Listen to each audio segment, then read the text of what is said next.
Hello, and welcome to Goats and Dragons, the stream where Helpful Goat Gaming plays Dungeons and Dragons, a game of shared storytelling where I try to kill my friends.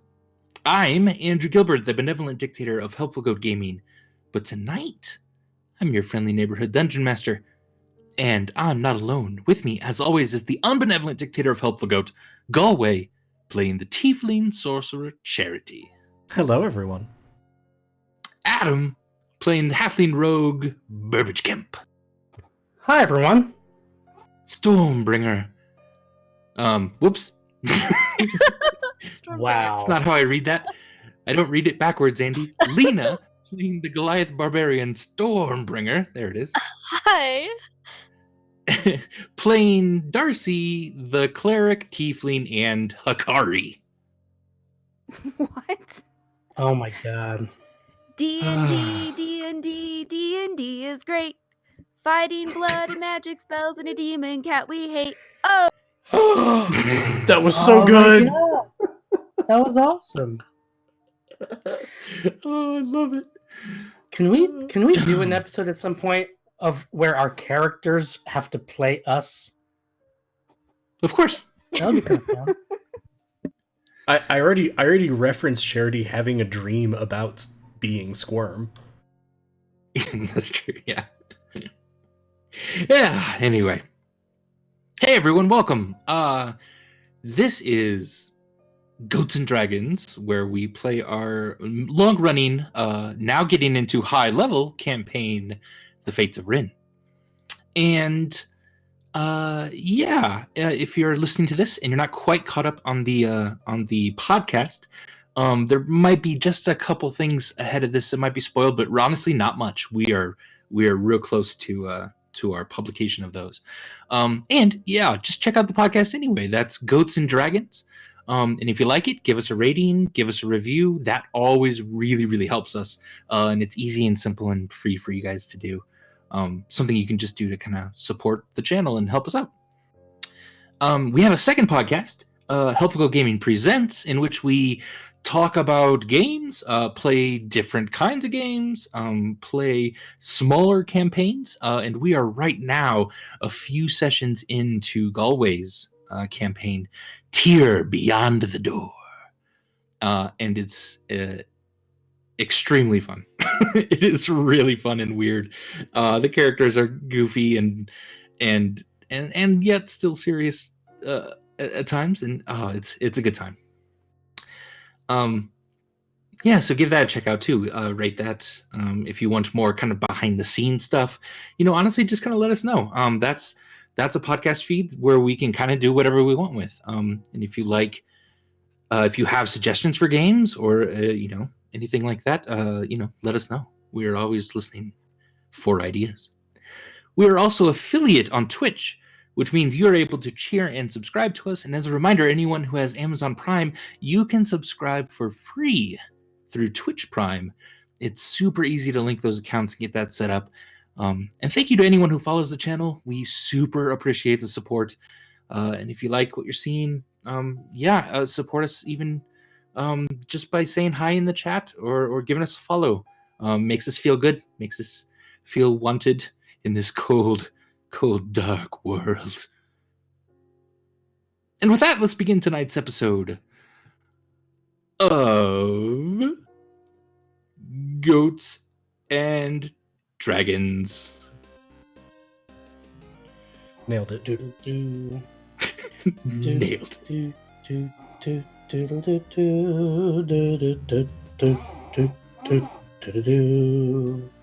Bum bum bum bum ba ba bum ba ba bum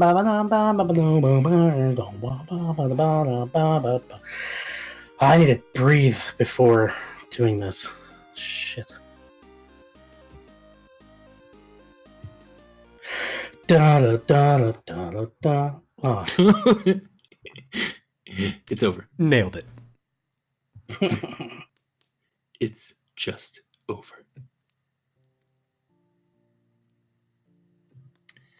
Previously on Goats and Dragons, Fates of Rin, a lizard folk by the name of Absalon Frey A lord of Bavalia has been sent to this picturesque town on the coast in order to meet with the family. He's heard of some of their adventures, but more importantly, he's heard the whispers and rumors of growing prophecies. He seems to be looking for as many answers as the adventurers themselves. But one thing's for sure. Something big is happening. And that something is perhaps centered on these intrepid explorers. The family has been starting to put the pieces together of a plot in which they themselves are caught up in. And with the help of Absalom, the endgame might have just come into view. As of now, they have reason to believe that Behelit, Charity's former patron and a being of immense power, is making inroads to breach into this world. Such rumors require verification, and the group has a lead on how to get some more information about what might be happening. They're looking for Israk Devere, someone linked to Vimeris and whom is generally thought of to be dead. But that can wait one more day. Absalom has reconnected with an old flame, Hakari. Charity seems to be spending more and more time with Aideen. Burbage has been tending bar, and Stormbringer has nervously been trying to keep an eye on all of them. All the while, her sister still lingers on her mind. The heavy snow has preceded the Bovalian Candle Festival in the small town of Cliffmill. Blue and silver streamers and dyed lanterns litter the exteriors of homes and shops. The ice spire in the center of town has been delicately decorated in these same ribbons, and children have taken to admiring the beautiful green grass surrounding the spire just beneath the snow. During the festival, it is customary to exchange gifts with another in your group of friends and family. Whom this is often hidden until the gifts themselves are exchanged, and the family has decided to take part in this tradition at the delight of Burbage. Each day, the family has slowly recovered their mental faculties. The warmth of the fires in the bushy tent pole, along with Burbage's extra strong drinks, have seemed to slow down the frenetic pace of these adventurers. This pause is welcome and needed, for they do not know when again such a rest will be afforded them. A few more days have passed, and besides a small swearing-in ceremony for Missy as the mayor of Cliffmill, most everyone's mind has been turned to the week-long celebration of the Candle Festival. Being that the holiday is a local Bavarian custom, Burbage has led the decorating of the tavern and set up the gift exchange. Now, it is well past midnight, and Hikari has taken a bath and returned to her room to find Absalom still there, asleep, naked but for a thin sheet covering his black scales. She breathes a heavy sigh, gets dressed quietly, and exits her room, and then nearly runs into Stormbringer, who has taken up a post just outside the 3 rooms of her friends. She has attempted to stay up and watch each night, so naturally she is completely asleep and slumped in her chair at the moment. Hikari steps lightly around her and down the stairs into the quiet tavern. She nods to Wolfie, who is putting out the main fire and turning down the lamps before departing for bed himself. And Hikari steps then out into the cold, still night and down toward the docks. She sees their ship in the harbor, slowly crystallizing from the snows and freezing sprays of the wave. She thinks about what she will get her gift exchange partner. And it's at this moment that I'd like everyone to actually hop off except for Hikari right now.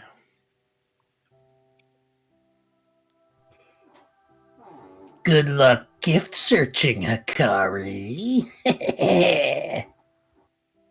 All right, I'm gonna mute myself.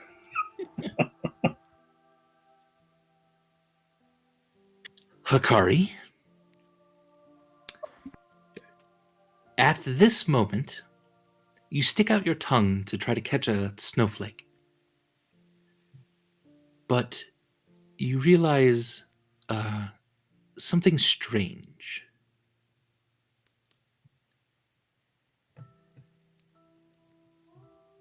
Yes. The snow has stopped falling. Mid-air. The flakes hang there like glinting tiny lanterns reflecting the moon. From the snowflakes, small blue lightning bugs have emerged. And they blink as they fly around you. Hundreds of them now. They swirl and dip and dive in chaotic motions. And it's at this moment you feel your God reaching out to you. And if you'd like, you could reach back. It would simply cost the use of a divine intervention. Okay, I'll reach back. All right, you take a moment, you center yourself. You use that ability.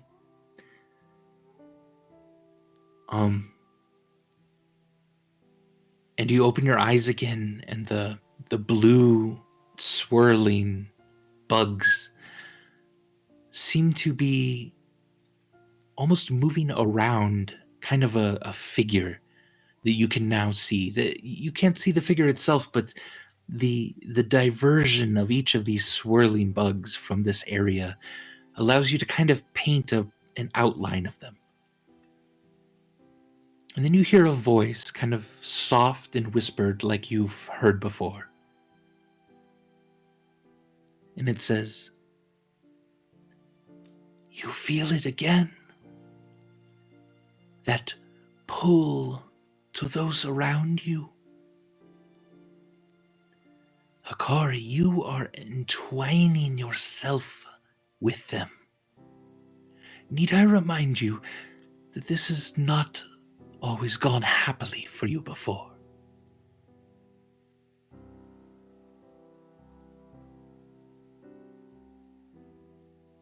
That's it? Well, there is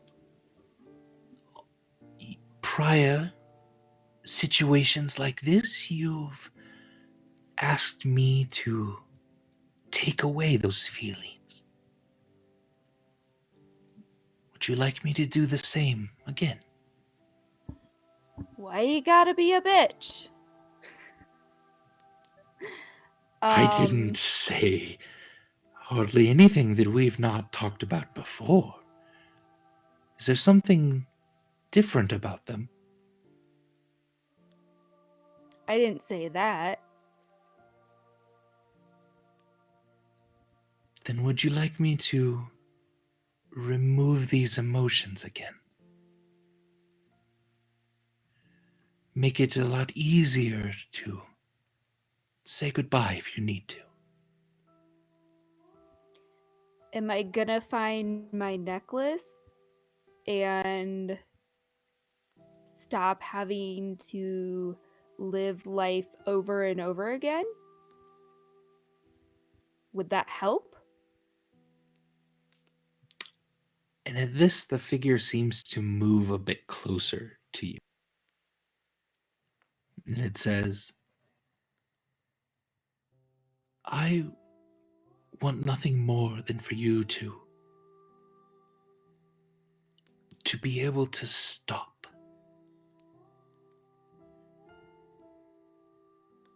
But there's still a little more for you to do, and I'm sorry.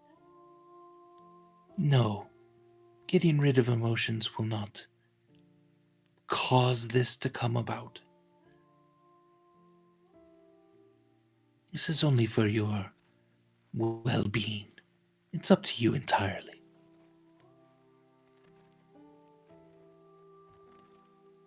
That's something I'd have to think about. That's not something that I'm comfortable doing right now. It's not like it's worked in the past for me.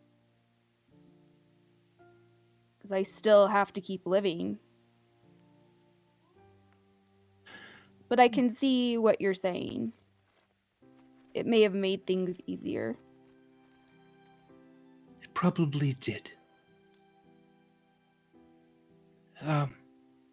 This is totally up to you. I'm just offering.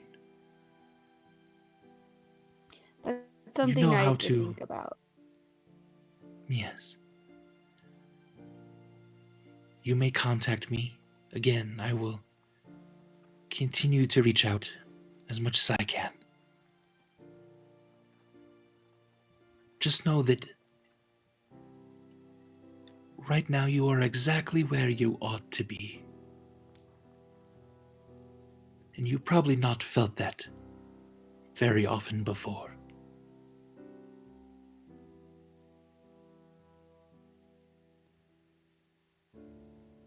And at this, the lightning bugs start to kind of blink out. The snow begins to very slowly then drift back down. You feel the night is as it should be.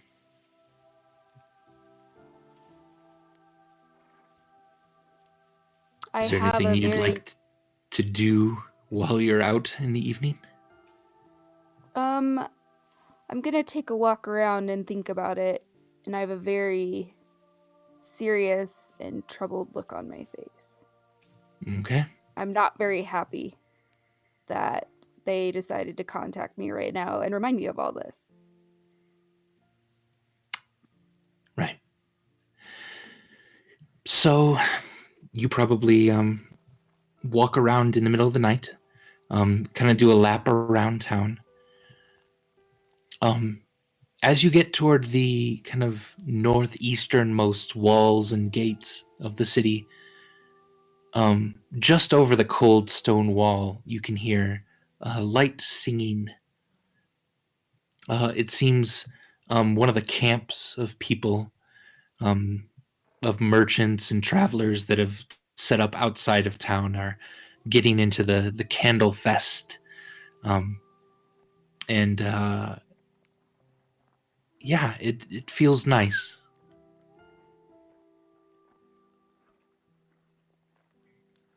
So I'd imagine, tell me if I'm wrong, that you eventually make your way back to the bushy tent pole.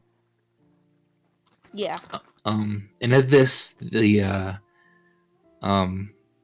tavern is completely dark and empty. As you come back in, you quietly move back upstairs after you've shaken some of the snow off, and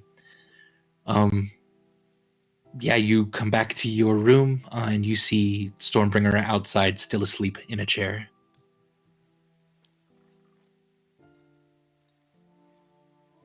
I'll sneak back into my room very quietly. All right, and then into bed with Absalom. He's still there. Wasn't Still he there. Wasn't he supposed to leave like the day after he talked to us? Yep. Yup. You only have yourself to blame for this, Akari. Yeah. And for the podcast, I invited everyone back. And is everyone else back? Yep. I heard. Yes. Yep. Okay. All right. So you wake up. Each of you, the next morning, as the festival, and yes, I'm bringing back the Frost Waltz. As the Candle Festival is in its last day. Are there any last-minute arrangements that anyone needs to make before the gift exchange this evening? Yes, I need to go out for a while. Okay. And are you doing the thing that we had talked about previously? Yes, Okay. Excellent. the first thing that we talked about. But wait, Uh, Hikari, we're supposed to all stay near each other still, right? Where are you But I going? have to go out to get the gift to make arrangements for it. I promise it'll be worth it. Don't worry, I keep her company. Okay, but only because I'm your king. I wouldn't trust you otherwise. Okay. As soon as Absalon says that, I mutter under my breath, Jesus Christ, he's sticking to me like glue. Stormbringer's his king because she beat him at arm wrestling, right? Yep. And he agreed that in his heart, she was now the king of Bavalia. He said by the transitive property, I beat the king of Bovalian arm wrestling. Yep. So now I think I'm the king. Andy, am I to presume that Burbage has done what he needed to do to have a gift for the gift exchange? Sure. Yeah, absolutely. Yeah. This is all cards on the table. This is stuff that was kind of discussed and essentially role-played during our week off. Right, privately here. Yeah. In Discord, like a private chat. So, indeed. It's a Secret Santa thing. And I assume at some point in the past, whatever period of time Absalon's been hanging around past when he was supposed to be gone. Like the last 4 or 5 days, yeah. Okay, I've had an opportunity to stop by the merchant I had talked to. 100%. Cool. And Stormbringer, the thing you had done came in and it's beautiful. It's Sweet. Even better than you thought. Great.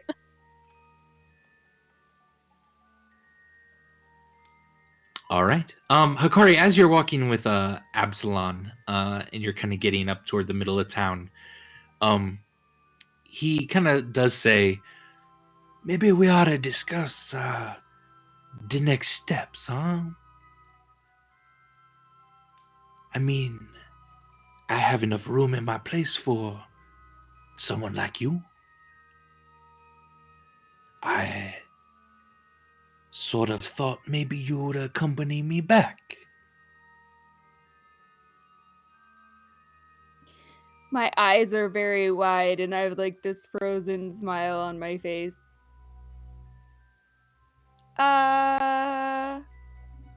We can talk about that later. Well, I was just thinking, But I'll probably gonna get going here pretty soon. Maybe tomorrow. What you think about that?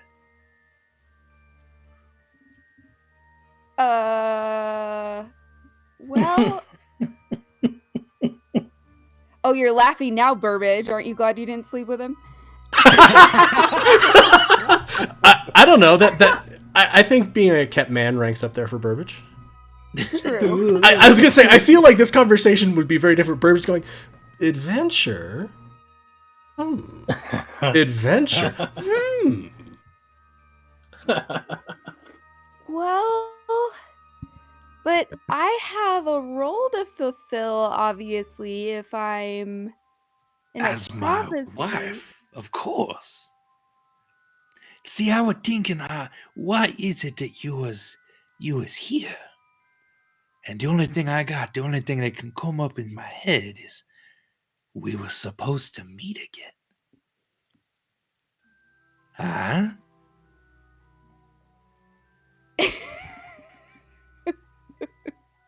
I mean, we This is not good. met a couple times before, but this time seems different. Otherwise, why are you hanging out with objects of prophecies?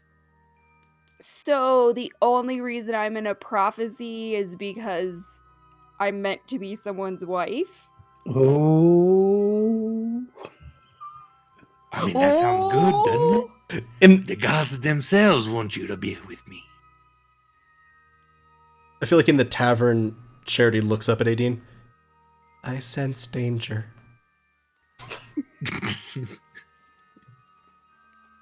So, can my thaumaturgy like make storm clouds start appearing or anything like that? Yeah, a little bit. Yeah, it gets a little darker outside. He kind of notices the clouds coming in fairly quickly. I think we need to talk about this later. Oh, sure, yeah. That you be thinking about your gift and your friends. I get you. I'll be waiting. All right. And he seems to turn around and head back to the bushy temple. Okay. So after a while, keep going. Oh yeah. To where I'm going. Yeah, you do your thing. Yeah, you kind of keep heading to that north side of town, arranging I'm what you looking need at to. some new weapons, maybe to hit someone in the crotch with. Okay, that's always fun. Upgrading from the fist. Yep. Yeah. And eventually, others in the tavern would see Absalom kind of come back in. He's got a big old wide smile on his face, and he is a dummy. yeah. And before the sort of gift, the sort of secret gift exchange, did anyone have any extra gifts for anyone else that they'd like to give on this last day of the Candle Festival? Yeah, I think Charity would have sort of like while we're sitting waiting for Hikari to come back. If sort of I sort of picture us as in the mode of we're waiting to do the gift exchange and Hikari's running out to do something, and he'll sort of slide a small pouch across to Adine. Oh, what's this? Sort of eyes move back. She'll kind of take it in. For you? Open it slowly. What is this, Charity? It's a necklace it's a fairly simple necklace, but it's sort of woven silver and gold. Ending in just a very small ruby. And the clasps, though, do look like two hands clasping. Charity, I got to say, this is beautiful. And she'll lean in and actually just kind of kiss you on the cheek. Charity turns slightly redder. I didn't get you anything. I'm sorry. I'm gonna step out. I'll be back. No. And she's already put a cloak on. 1 second. I have something in mind. I just wasn't sure. And she'll quickly kind of exit through the front doors. Burbage has been like not just right now, but how long has it been since our first kind of meeting with Lord Absalom? He's been here about 4 or 5 days. Yeah. So over the past 4 or 5 days, Burbage has been fairly regularly, not constantly, but at times kind of regarding Charity with a serious kind of frown / gaze. And it's happening now from the bar. He's been watching this interaction between Adine and Charity, and he looks kind of, I don't know, thoughtful, but not in a way that anybody could probably tell what he's thinking. Is the expression noticeable? It's kind of just like a serious, thoughtful expression. Confused, maybe, is what it would look like. You okay, Burbage? I know.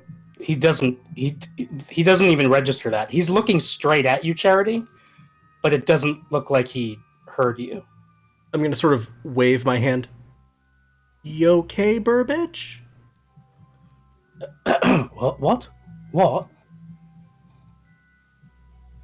which of the 3 words didn't you get? You, okay, Burbage. Yeah, I'm fine, Charity. I'm fine. How are you? How okay are you? Are you okay? What's going on over there? Burbage is like, he's been like drying the same glass for like a while now, and he's still just like drying it with the same washcloth. I'm going to say that Charity is going to jump to an assumption here, which I, Galway, assume is wrong. Charity's going to sort of like stretch his back a little bit, like, no, I've been feeling fine. I seem to be fully recovered from the effects of dead and the spell. Kari did a good job with that. Yeah, she did, didn't she? And what's going on with Aideen? I think she's staying to sort of lead the town guard. You know what I mean, Charity. I'm not talking about the fucking guard. I'm talking about you and her. Oh, she's pretty and I like her. Oh, really? And Burbage puts the glass up to his eye and just looks at you through the glass for no apparent reason. I'm gonna lean over to...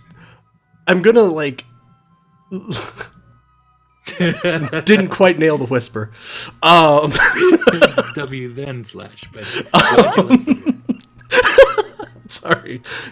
For people in the podcast... Same way. That's weird. For people in the podcast, something just appeared in the chat that was meant to be whispered in Roll20 to the GM. Yeah, sorry. God damn it. Charity is going to lean over to Stormbringer and go, you've been watching him. Has he had more to drink than usual? Less? No, he probably just doesn't trust her, because why would you? She's not one of the family. I don't know why you're spending so much time with her anyway. She helped save me. So did we! I'm spending time with you too! But we're the family. You can't trust other people. They all backstab us. Except for Robin. Robin just died. Hey, Stormbringer! What?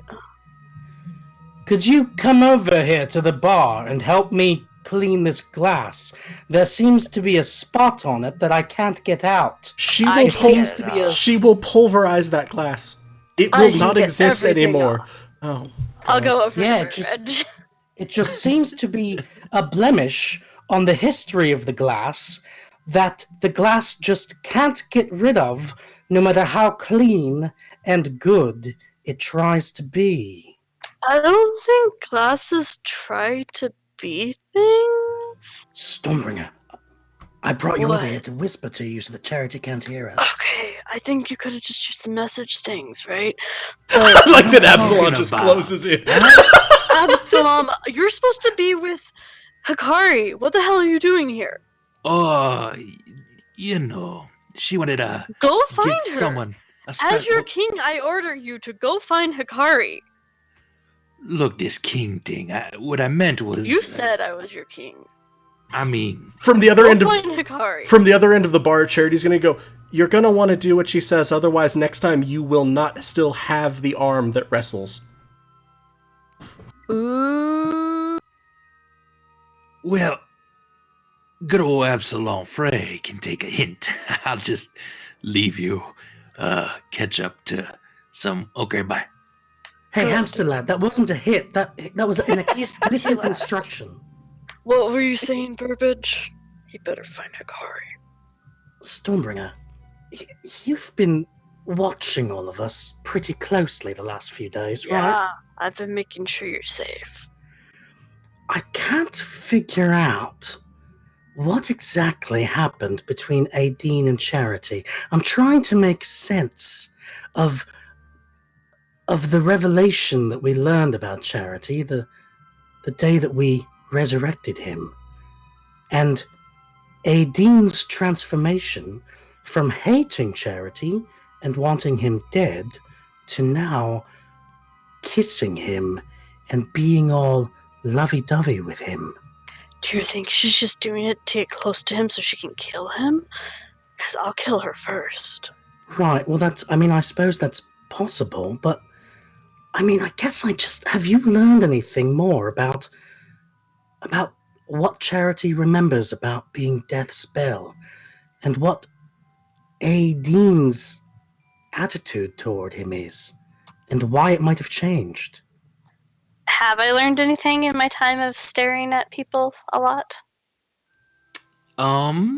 Slash, if anyone has asked me about being Death's Bell, I will probably have been very forthright and honest with anything I remembered. Burbage certainly has not.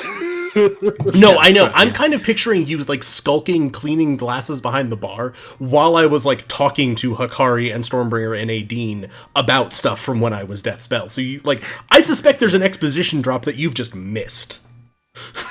Yeah, maybe. Maybe. So, it would be helpful, I guess, both for Burbage and for me to surface. I don't know is that something that Hikari and Stormbringer would have asked him about. And that is me just curious about what role the Death Spell stuff has played conversationally and in Charity's demeanor over the course of the last 4 or 5 days. So, just other people can maybe answer whether they would have asked or anything, and then we can figure out what we might have talked about. But certainly for you, Burbage, if you hadn't taken part in those conversations, you would notice that Charity, much as he was up to on the ship after he got his memories back, seems much more confident and relaxed generally. Sure. He's I pictured Charity as someone who it didn't matter if he was sitting on a stool, it was like he was in a chair with a perfectly straight back.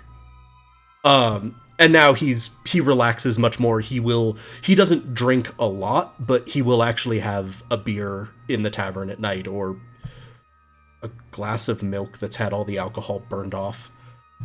He looks confused, but then he looks happy because he likes milk.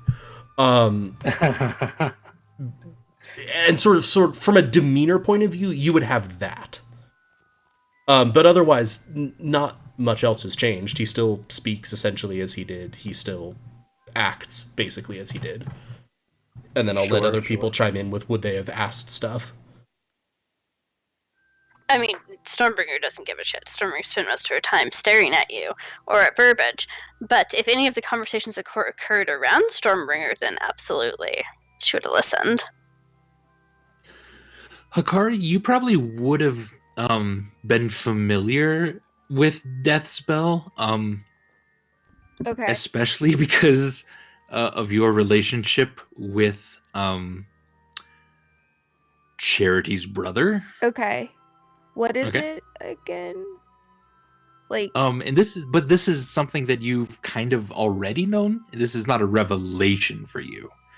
Yeah. Yeah. But it would be a good refresher, I think, for both Darcy and the Twitch audience and the podcast. Just where we're at with the Death Spell thing. Yeah, and what that is, and what that means for Hikari, and Indeed. So that's an invitation to you, Andy, or you, Galway. I would say go. Go for it. What is kind of some general information about Death Spell that we should know? So the general information you would know is that in this world there are sort of criminal organizations, thieves guilds, all things that anyone, even sort of approaching the sort of shadier side of society, would probably be aware of.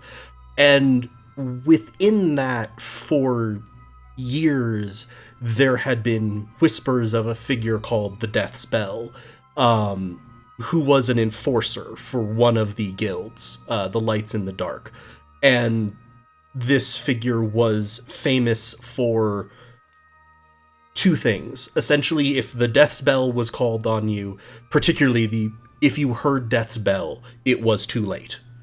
And there were not survivors. Death's Bell was ruthless. Death's Bell was not necessarily cruel, but Death's Bell killed everyone that they were supposed to, etc.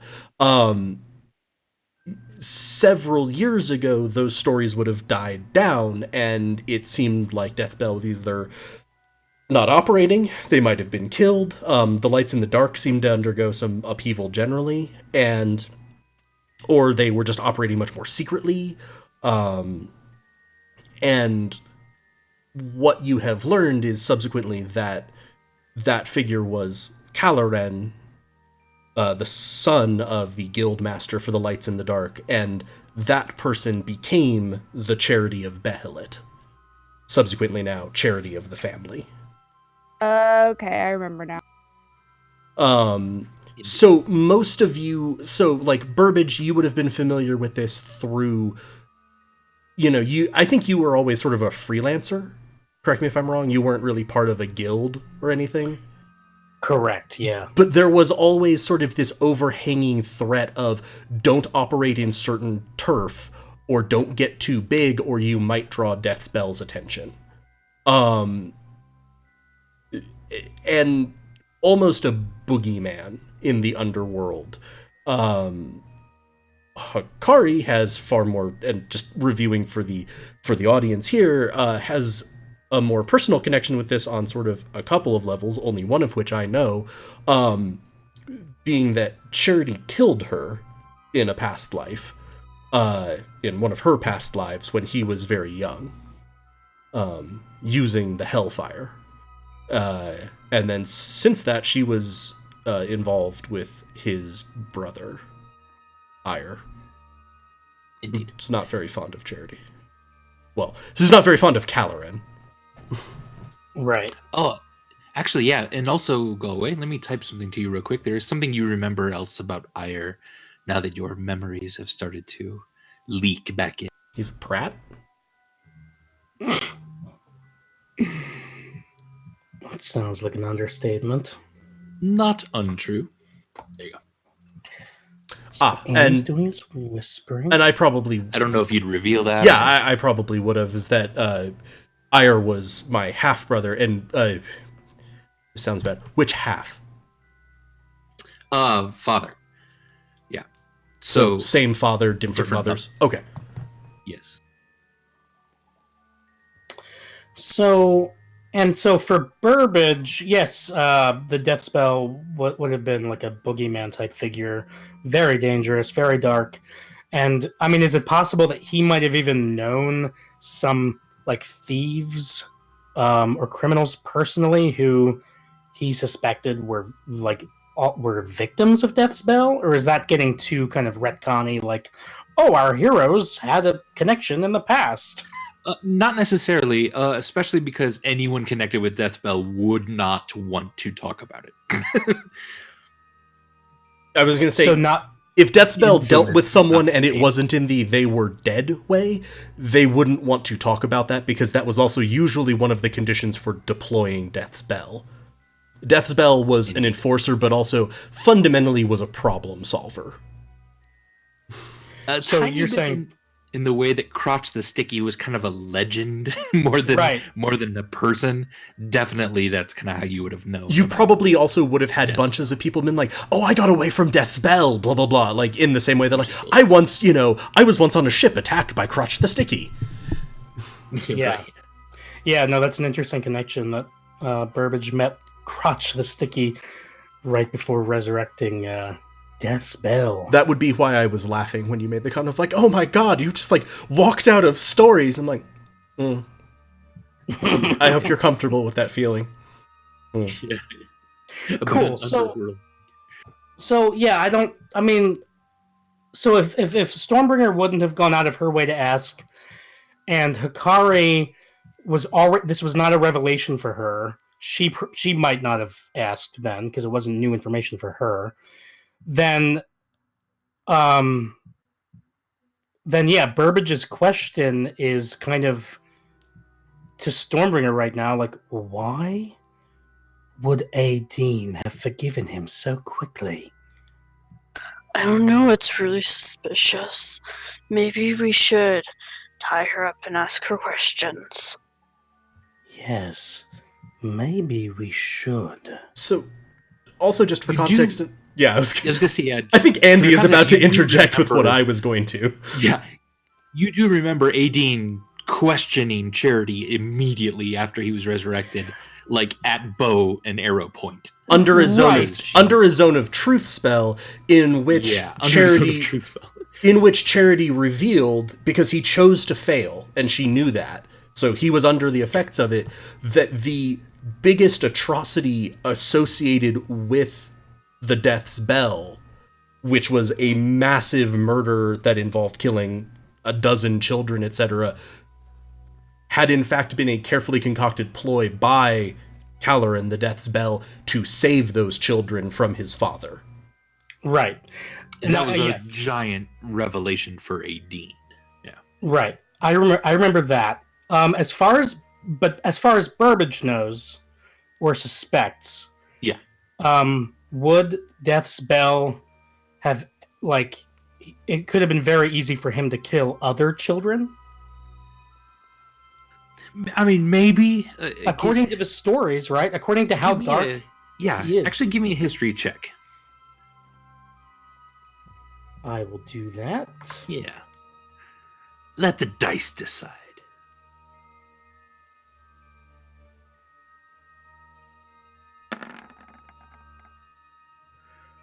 With a 14,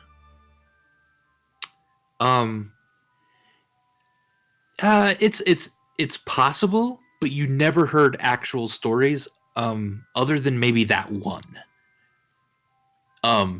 But like the general sort of intensity of this legendary creature, this person, could have been capable of that. You just really only heard an actual story about that one time, and even then only very vaguely and briefly. Sure.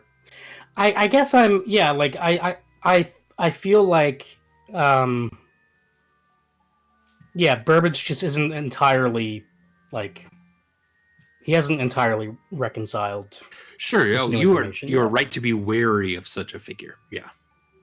And it's hard because, like, he knows that Charity struggles with, or in the past has struggled with not knowing his misdeeds and his sins. And, Burbage's stance has been one of, what's behind you is behind you, and, like, you're my family now. And he still feels that. Yeah. But it's really hard for him to reconcile that with something as intense as the death spell thing. So that was an extended way of just flagging that as, like, a character beat, I guess, an ongoing beat for Burbage. Solid. Yeah. Is there anything else you'd like to talk to Stormbringer about? I would also say just for one thing to flag to Burbage, because I think it was clear enough within that conversation. It's pretty clear Adine was involved with the lights in the dark. Also, yeah. To help explain why maybe there was you can decide whether it would do that or not, or if you were still confused of it, but it really did seem like Adine had a problem with this one story where the Death's Bell went way overboard and did something that they weren't supposed to do and killed a lot of kids, and then seemed much more comfortable with, oh, okay, actually, no, that wasn't that. Okay. She didn't have a personal relationship with any of the children? Not that you know of. I mean, you could ask, I guess. And did it seem like Adine was also an enforcer for that guild, or just was a part of it? You don't know her role really in that. Yeah. You just know, she. Cool. I mean, she seems like she could handle herself, so that wouldn't be out of the question at all. Yeah. Yeah. Burbage is suspicious and struggling. Solid. All the information gathered post-resurrection notwithstanding, Burbage is struggling with it. Yeah. Beautiful. All right. People have sort of congregated to the bushy tent pole this evening as the day gets a little bit darker. Adine has kind of rushed back in and given you a small satchel, Charity. And Hikari has returned with a kind of old, wizened, like kind of hunched back human of a man who's carrying kind of a small leather satchel.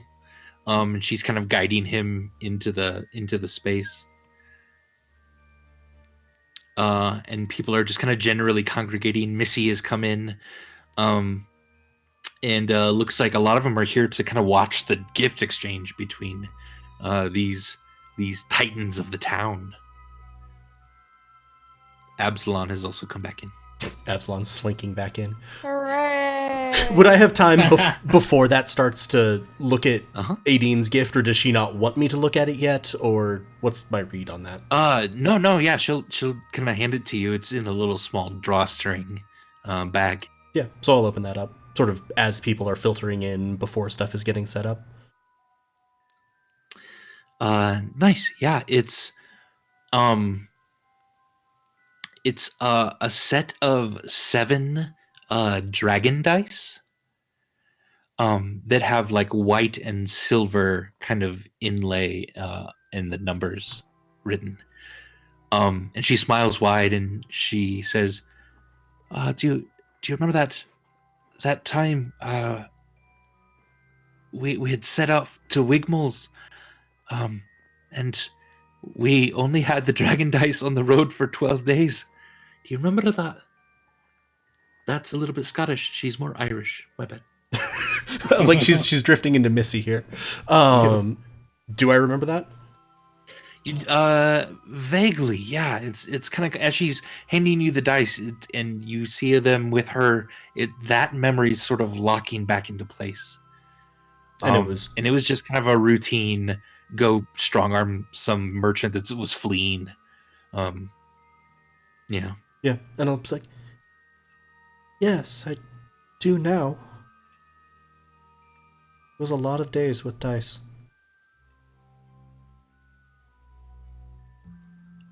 Maybe we could unlock a few more memories later. And she kind of winks at you. And then kind of giggles and runs to the bar for a drink. And she runs up to Burbage. Give me an 18. What do you say, Burbage? Yeah, all right. We're watching you, Aideen. Oh. Okay. Thank you. Burbage turns around and he goes to a little book of all the drinks that he's been making up this week. And he frantically goes through it. He's like, I don't remember making an 18. I don't remember creating an 18. What's an 18? Wolfie, come here. How do you make an 18? Do you know how to make an 18? He grabs the gin, the whiskey, some olives, and he just kind of pushes them over to you. Like, ooh. Okay, these are all the ingredients for it. And you Thanks, walk away. Wolfie. Good, yeah. You're going to be great at owning this place and running The it. hospitality of the bar may decrease slightly. All right, so Burbage will do his best to make an Aideen, not really knowing the proportions. Okay, yeah. She'll take a sip of it and smile at you. Hey, Aideen. What is it, little guy? I saw you kiss Charity earlier. Oh. That, yeah, okay. Little peck Now of you're cheek. exchanging Nothing little bad. gifts. Just, haven't seen him in a long time. Very suspicious. Is it? Doesn't Yes. seem that suspicious. I'm just wondering, Aideen, what did you give him? Oh, that's not for you. You don't have to worry about that. I think I do, Adine. Oh, I don't think so. I think you're fine. I wouldn't worry. She'll kind of sip her drink a lot more. Did you give him something dangerous? They were dice. Mean, a little bit dangerous. I will cut you down where you stand, Adine. Oh, no need for that. We don't have to do that, Stormbringer. It's fine. It's fine. Jerry is a dear old friend of mine. He's fine. I'd never give him anything that'd hurt him. I just got him some dragon dice. Yeah, they'll teach you how to play. It's fine. It's fun. Good times. Dragon dice. All Yeah, right. dragon dice. Dragon dice. Yeah, that's pretty good. Okay. From the bellow of Stormbringer of what did you get him, Charity is just sort of resignedly holding up a die. It's dice. It's fine. Or maybe she just wants you to think it's dice.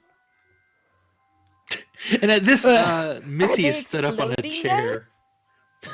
Are they exploding dice? Charity They're not will. exploding dice. Charity- They're fine. They're just dragon dice. Charity rolls a die. It does not Did explode. they explode? Wait.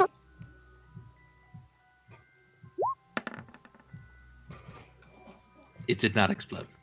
Andy, before the gift exchange goes underway, Burbage is gonna. He sees Wolfie struggling to hang up a little banner that, since Burbage was in charge of decorations, Yeah. this banner finally came in, and Burbage will run over and kind of direct Wolfie hanging it up. Okay. And when it's hung up, it just has in big bold letters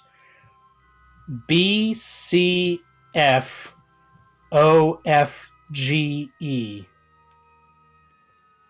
Okay. That's all. And he'll be like, all right, thank you. Well done, Wolfie. All right, let's You're get not this going to started. explain what that means. I mean, He's Burbage trying isn't to gonna- read it. He's pointing at one letter at a time, going,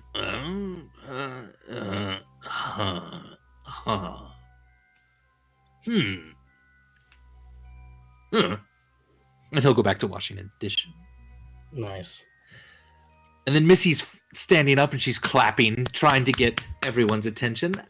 Hello, Bushy Tentpole. As your mayor, I know everyone's here to watch the family exchange gifts, but remember, in the Candle Festival, this is generally a private affair. So everyone try to just be quiet until they've had a chance to do this. No pressure, you lot. We're just, everyone's curious. And so they'll kind of start taking seats around. And Missy kind of bows and sort of motions to you, Burbage, if you want to lead things off. However you guys want to do this, please feel free. Welcome one, welcome all to this fine evening event. You've come to witness what would, in any other circumstance, be a private party. It's very strange that you're all here. When I was young, I'd celebrate the Bovalian Candle Festival over in Diefield, but we didn't necessarily all gather to watch a single group of friends exchange gifts. When Missy told me that you all wanted to do that because you consider us titans of the town, I replied, "What?" She explained to me that you all have developed a strong affection and appreciation for us, and that you would appreciate being here to watch this little exercise in character development. And so, Just here we give the gifts. right, okay, so I'm like, I don't feel like I'm getting temp HP out of this. this is not Silver's inspired leader trait.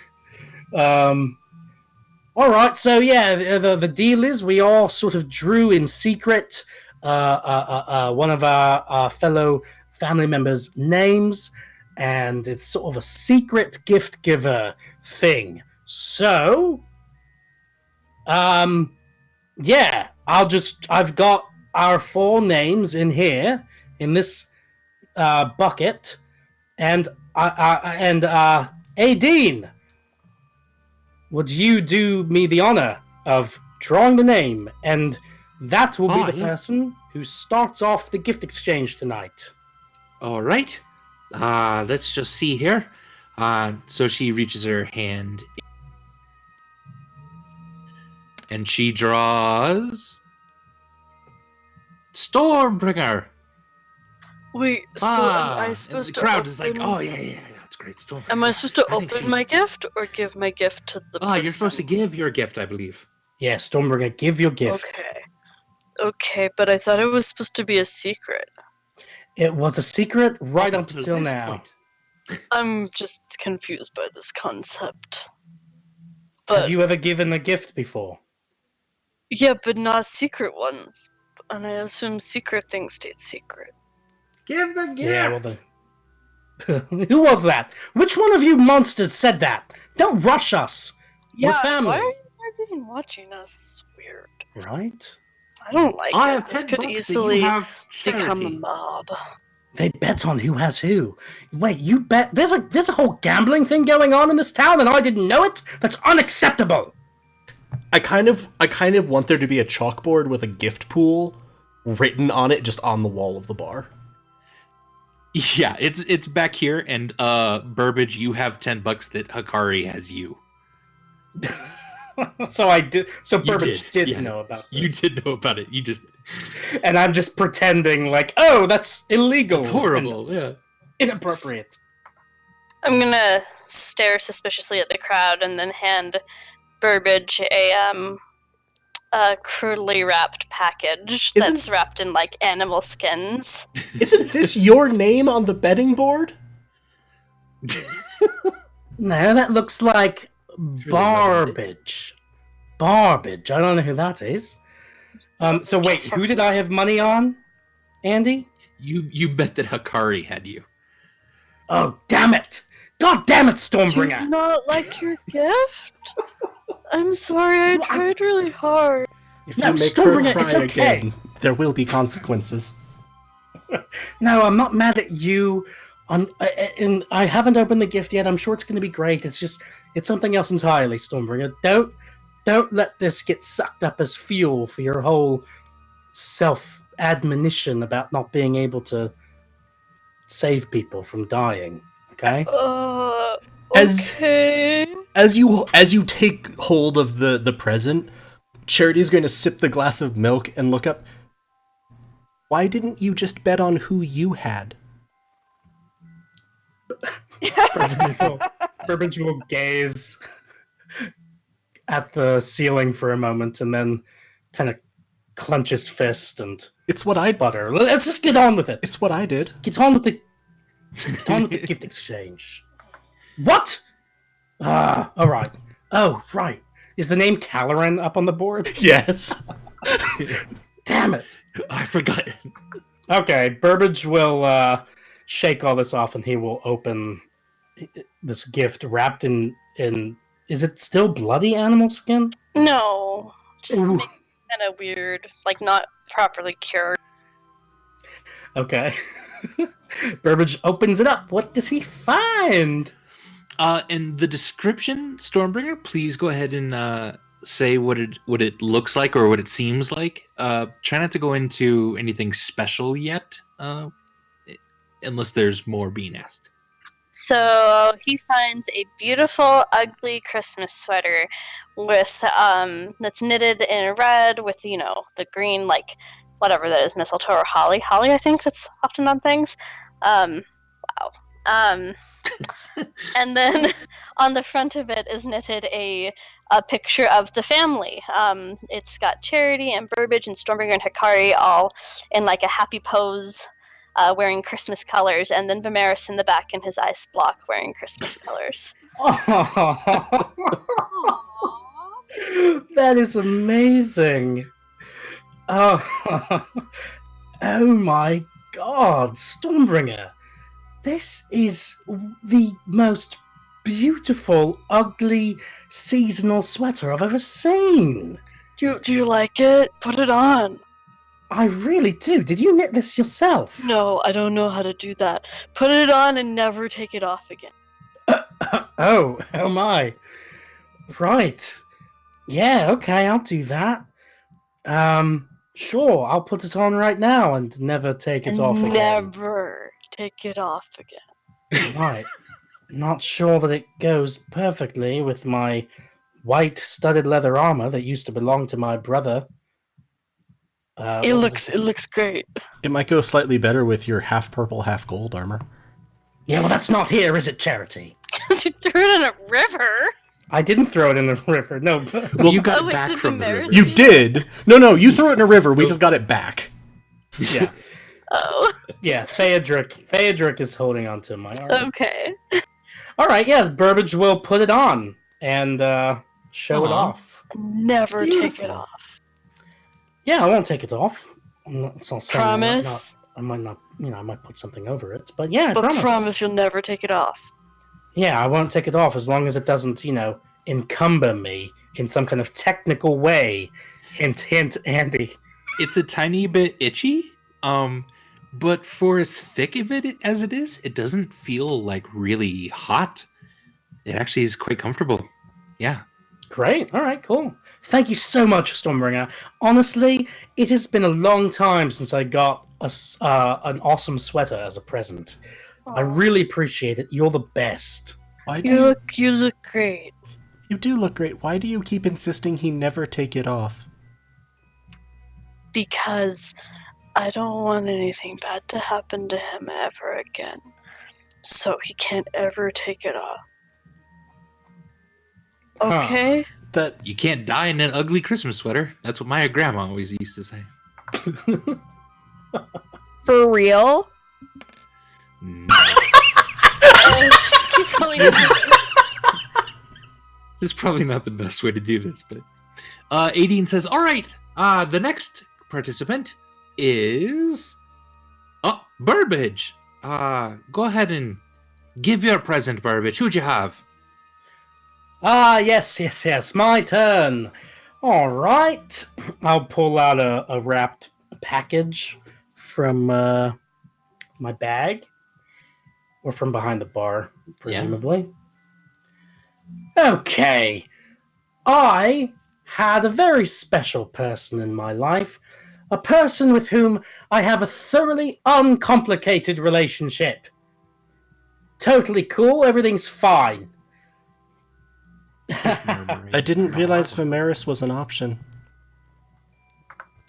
Very funny, Charity. You're so very funny, which is why I gave you Oh god. this. And I hand him the package. Does this thing explode? Funny you should say that. It doesn't. It's not going to explode, Charity. Charity will open it. What do I see? Yeah, it's a small little case inside of which is what, Burbage? You open the case, Charity? Yeah.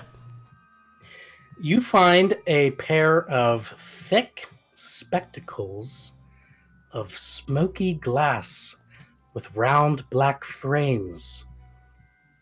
And attached to the spectacles are a pair of bushy eyebrows, a large plastic nose, and a bushy mustache underneath. They come attached to a chain that appears to be woven strands of a silvery metal, like a very loose, thin rope. Uh-huh. Yeah? What do you think, Charity? Pretty cool glasses, huh? Galway's mostly trying to process the fact that plastic was involved with this. Charity's going to look at them. They're fascinating. What are they for? Oh, they're just funny glasses. Here, I'll tell you all the story. I was walking around Cliffmill the other day when a strange old man came up to me. And he said to me, "Hey, Burbage, you want something cool?" And I was like, "Who are you, old man? Get away from me." This is my rare time that I got away from Stormbringer. Because she's a I snuck away, and this is my alone time. And oh god, I need to find. I forget what all happened, Andy. What happened? I'm casting guidance on myself. Which, incidentally, plug guidance. It's an amazing cantrip that makes you or people you care about better at stuff. Take it if you can. Yeah, the old man just kind of said, like, hey, you want these. And gave you a price for them. And you're like, why would I pay that price? That's ridiculous for stupid, funny glasses. And then he kind of put them on, and you almost laughed uncontrollably at him because he looked so funny. And then he said, yeah, no, you really do want these. Yeah, they were. Yeah, he pulled his glasses out. And he did. And he put them on, and he looked absolutely ridiculous. And I couldn't help but think what you would look like with them on, Charity. So I had to get them for you. Old man called them the Jester's Spectacles. I prefer to call them Jesticles. But you don't have to. Is this going to result... 14 Arcana. Are these things, like, cursed? You don't get a sense they're cursed, though there is a slight bit of magic associated with them, yeah. You can't quite tell the school, but they are enchanted. Put them on, Charity. Charity's gonna... I want to see you wear the goofy glasses. Charity's gonna hold up a finger. So, the narrative of this runs... We, a group who are hunted by magical forces beyond our realm, one of our members came across a mysterious old man who they had never seen before in this town, who told them, you want this item, proceeded to, apparently by means of magic, convince them to purchase this item for an outlandish price, and then you give them to me, who was recently killed by these otherworldly forces. So that's one side of the takeaway. Let's put a pin in all of that. Other side of this, you meet a mysterious old man with glasses that made him look absolutely ridiculous, and your first thought is, I want to see Charity wear these. I actually prefer the first narrative. It's less mean-spirited and just concerning that someone's trying to murder us again. Well, Charity, what can I say? I'm sorry that you don't like the gift I got you. And can you blame me for wanting you to look ridiculous? After we all learned that you used to be Death's Bell! You said that really loudly. Moving on to the next gift, folks. Looks like Hikari is next. Hikari, who'd you have now? Burbage flops down like in a chair at the side of the room, like, and crosses his arms, pouting. Charity has popped on the glasses. At this, the entire room starts laughing at Charity. It is a really funny sight. That, God help me, I need art of this somehow. Burbage looks up from his pout, and there's just a little glimmer, like the pout turns into a slight smile. Charity, and then Charity will come over and give him a hug. You're a good brother, Burbage. Oh, thanks, Charity. Burbage is has kind of stiffened up, but he'll pat your back a couple of times, and enjoy the cursed glasses. I'm kidding, Charity. Everything's fine. Let's move on, everybody, shall we? As you say that, there is silver flame in Charity's hand. The silver flame goes well with the silver rope that holds the glasses. I did that on purpose. Charity's just going to take the glasses off. Hikari, I see you have a guest with you tonight. Does that have to do with your gift? Yes, it does. And who's it for? It is for Stormbringer. I don't really want a person as a gift, but that was very thoughtful of you. Good guess. But it's not the person. He is here to give you a small tattoo that will help you be even better and more amazing at arm wrestling than you already are. That's awesome. It's true. It's true. I have specialized in magical tattoos, and this one provided a bit of the substance I needed for it. And you've lived in this town a long time. You're not some strange old man that just showed up that told Hikari that she needed to purchase a tattoo. Neither of those things is correct. I've been traveling with a group outside of town, and she came to me looking for some tattoo advice, and yes, she found me. Okay, that seems okay. That seems not too sketchy. Yeah. Okay. Yeah, and in any point tonight, then Stormbringer, if you want to just kind of sit down, this guy will give you a tattoo that somehow will make you better at art. Tattoo me. Oh, sit here by the bar. Okay. Take a swig, and then he unwraps his leather satchel, and it's got several different pokey instruments here that you've seen other tattoo artists have, but these are old. These are sort of archaic tools.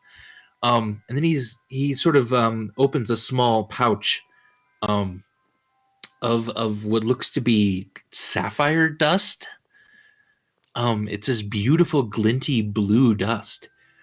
And he said, "Well, when I use the blue and it'll mix with the blood just a little bit, it'll be purple in the end. The tattoo. Hope that's okay. It's gonna be shiny. Shiny. It'll be definitely shiny and purple, and it'll glow just a little bit when you're trying to arm wrestle." That's awesome. What's the activation word that you'd like to have for this? Hikari suggested arm wrestle me, but it's up to you. Yeah, let's do that. I shout that a lot. That's a good idea. Okay. And it'll be on your right arm then. Is that okay? Yeah. Beautiful. So they immediately start kind of doing that. And then Aideen sort of with a flourish. As he started that, Charity has sort of quietly slid around the room to behind Absalon and slipped the glasses on him. Okay. He just stares straight at you, Hikari, until you notice him, and then he kind of smiles underneath it.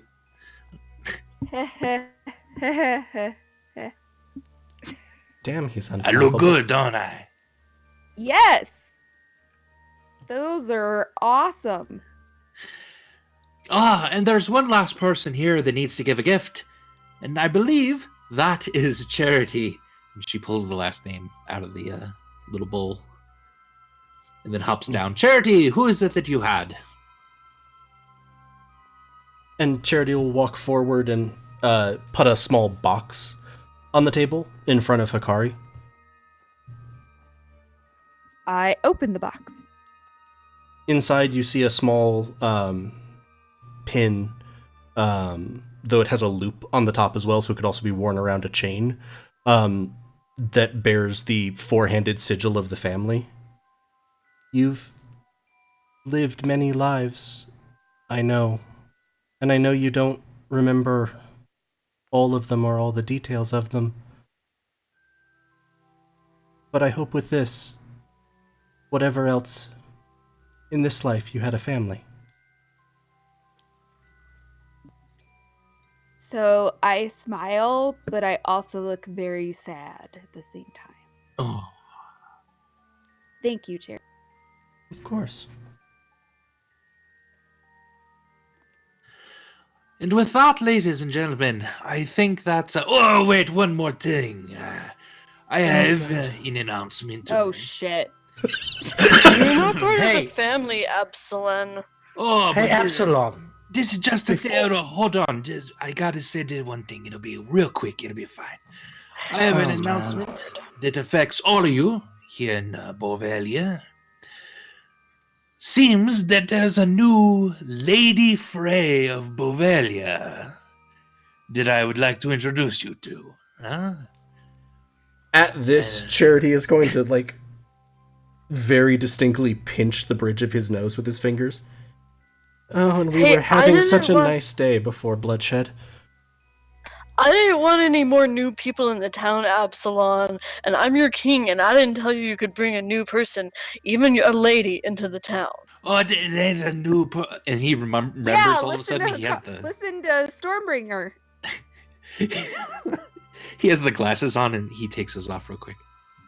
As I was saying, it ain't a new person. But you just said Hikari Demarian. Huh? What do you say, Hikari? Be my wife. It'll be a good thing for you, I promise. And he'll kind of get over onto one knee next to you. Oh, Jesus Christ. Burbage is going to murmur to Stormbringer, this isn't as ridiculous now that he's got Charity's gesticles off of his face. I don't know, I think it's still pretty ridiculous. Could we never say Charity's gesticles again? Could that just be a banned phrase? Especially off of his face. I'm sorry. Yes, what's happening? No, let's keep talking about Charity's gesticles. Hikari Demarian, will you be Lady Absalom Frey? I thought we said we'd talk about this later. I know. What a better place to talk about it, huh? I can think of several. Listen, Cherie, I know the gods are trying to put us back together. I'm just saying. All you need to do is see that too. Every time you say Cherie, I can't tell if you're talking to her or just saying my name strangely.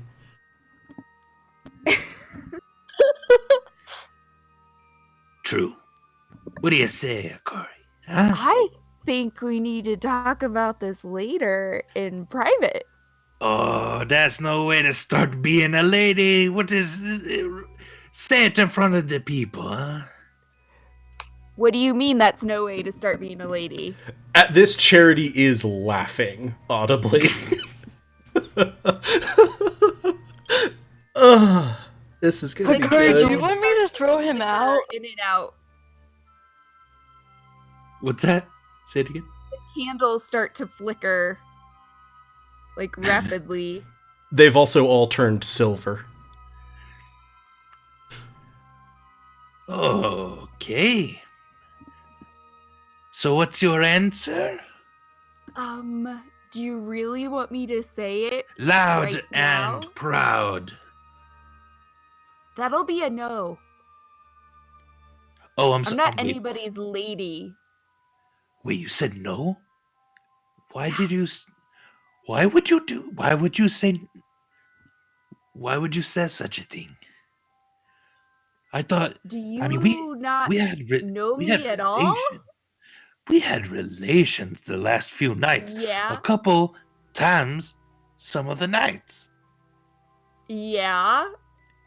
I've had relations with many people. What does that mean? I'm gonna turn to Burbage. Is there some kind of like quota thing in Bavalia? You like get past a certain number and you're married?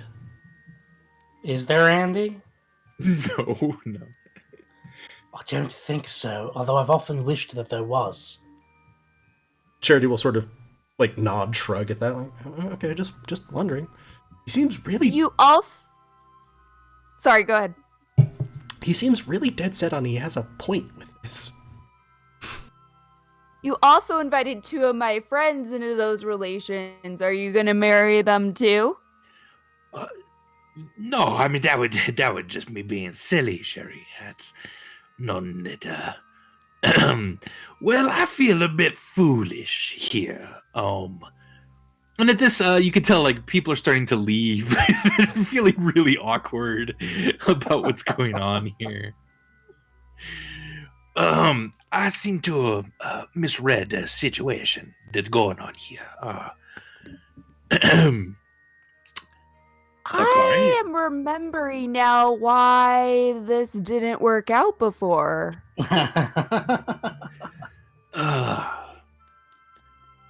Well, I'll try again next time, huh? No.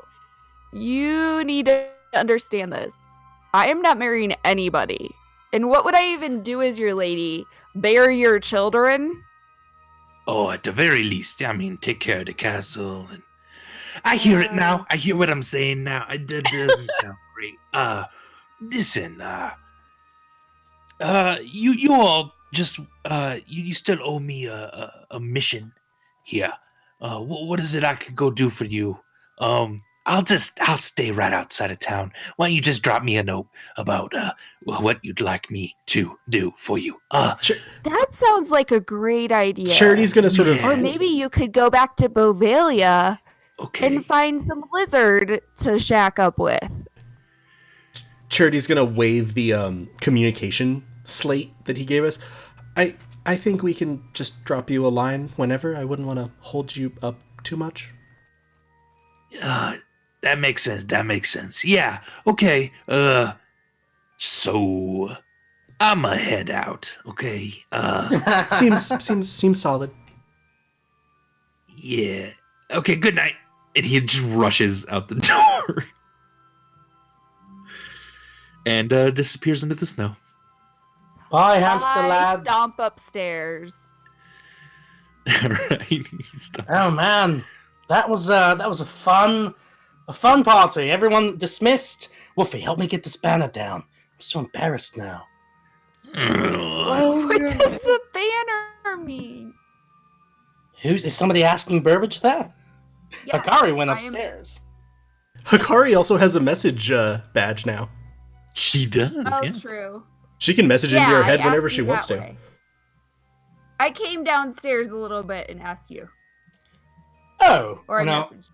I'll hold the banner out and I'll say, pointed letters. Isn't it obvious? Bovalian Candle Festival official family gift exchange. They were charging a lot per word, so I just decided to abbreviate it to save money. Everyone got that, right? No, but I don't get very many things, so that's okay. I bet it was good. Charity's gonna shake his head. No, and I get most things. Oh. I stomp back up this. You're gonna hear Charity's. Are you holding or like do you have the medallion on at all, Hikari? Yes. You're gonna hear Charity's voice in your head. You want me to set the lizard on fire? Oh no. I would like to do that myself. You want me to float him up to your room? I don't think that would be a good idea. Right now. It wouldn't. I was just offering because that was yee. Yeah. Thank you, though. You're good. Have a good night. So, I am in my room and you hear quite a bit of things being thrown around. And, then I am going to pray to my God. Interesting. Okay. Incidentally, Charity's also gonna pull out the slate and just like quickly write on it. You might want to head out of town tonight. He did say that his other slate was back at his place, so he probably doesn't get this yet. Charity's gonna stop, or sort of remember that. Yeah. ... Sorry. Would you like to use a divine intervention, Hikari? Can I? Yeah, it's once per day. I thought I already used it, though. Last night, and then you slept. Okay. Oh, I'm sorry. It's every 7 days. If they don't answer. Oh, you're right. After you finish a long rest, you're good.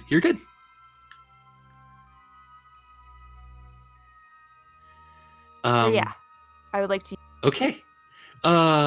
You start to kind of pray to your god. The dust on the floor of kind of by the closet of the room, kind of kicks up a little bit. What is it you would like to ask of your god? Should I ask it or should people hop off? It's up to you. It's I'd up to like you. people to hop off. Okay. Ooh. All right. This is exciting. All right. If everyone wouldn't mind jumping off real quick, then.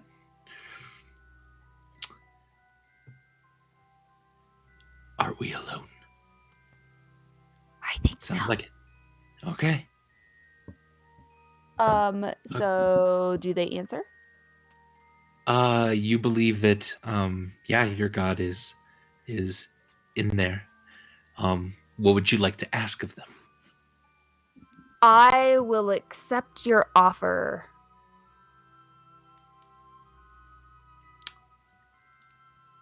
That we last talked about. You want these feelings of connection removed from your friends? Yes. All of Tonight them. convinced me. I can't waste time being a part of someone's family. I understand. If you decide differently in the future, you can ask me.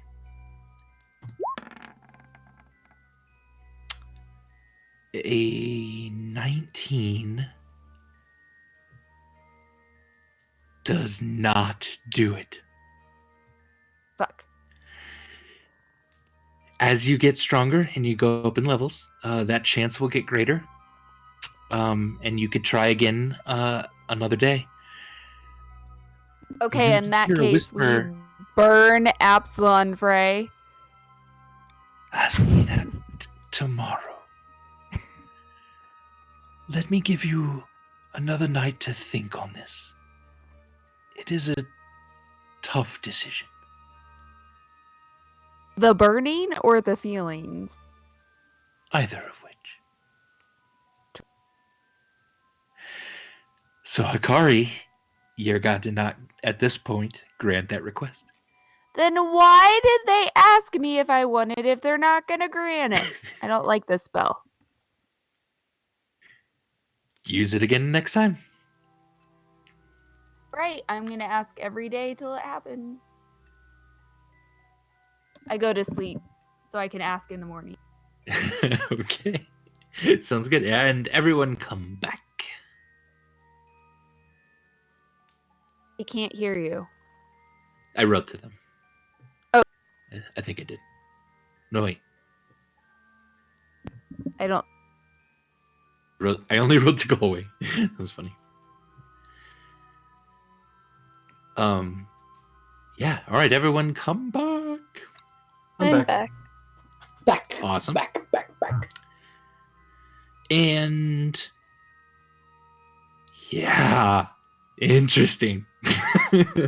Why don't we take a break then, real quick? Go to the bathroom, get some to drink, and then we'll kind of decide the next steps.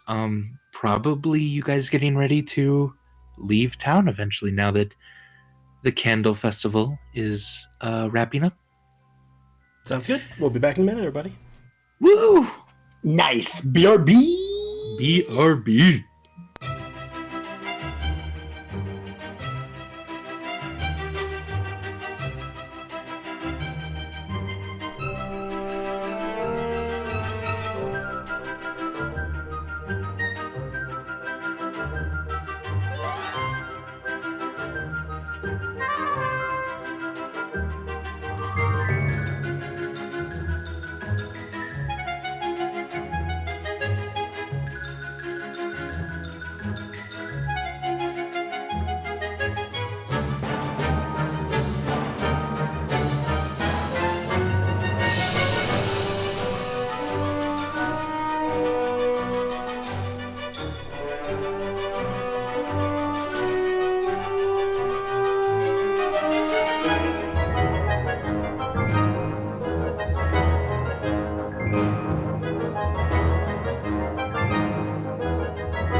All right.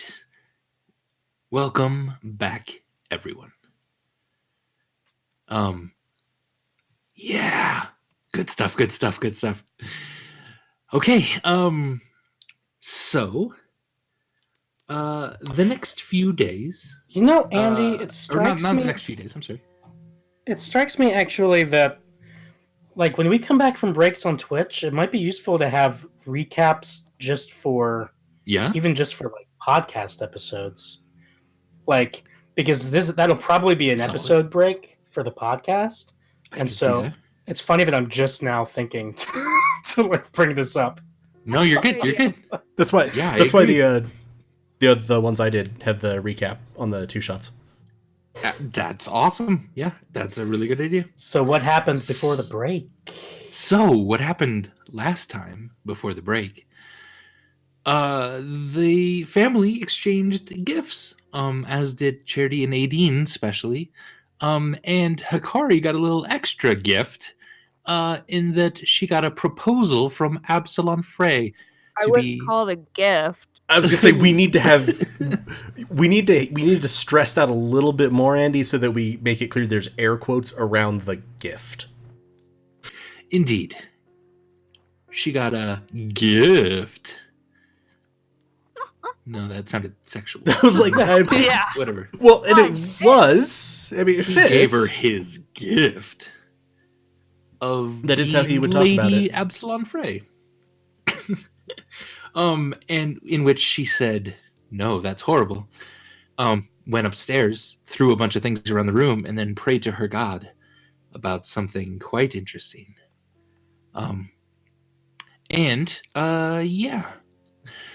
So this ends the Candle Festival, and while the snows are still heavy, people have taken down some of the decorations and tried to go back to the normal everyday work. The sort of serenity of the last few days does seem to be fading as people are trying to kind of get back into a normal, harsh routine. And then something stirs sort of in each of you. There is a lot more to do and a lot more to figure out still before your story is done, before you can rest and be comfortable like you were again the last few days. So, folks, as I see it, and tell me if I'm wrong, it seems like you have kind of 2 potential paths, maybe 3. You could, as we sort of said last time, kind of follow the trail to Israk Devere to find out more of what's going on. You could chase after Stormbringer's sister, and see what trouble you can get into there. You could go back to Bovalia with Absalom Frey and try to get the king to sort of back whatever it is that you want to do. But it seems like you had sort of decided to follow the trail to Israk Devere because having information before you make your next moves seemed like kind of the better thing to do. So what is it that you guys would like to do? The only really quick. Oh, yeah. Sorry. Go ahead. No. You. Let's go ahead. So there's been a couple of days that have gone by. There has. This is basically the next day. Okay, so I don't need people to hop off, but can I do the thing really quick? Yeah, like, I'll go ahead and roll for you. Roll. Okay, thank. Nope, 86. Wait, what does it have to be? It's got to be lower than your level. So 11 or lower. Oh, okay. Cool. Yep. Damn. Sorry, Darcy. I don't know before, but I'm sorry. Yeah, my God sucks. And then they're like, oh no. You're getting real quiet, Darce. Sorry. No, I you're said good. they offered me stuff and then they're like, oh no. Gods, am I right? Am I right? Yep. Is it possible to, I don't know, roll the Stormbringer sister and Isaac Devere into kind of like, I don't know, like is one on the way to the...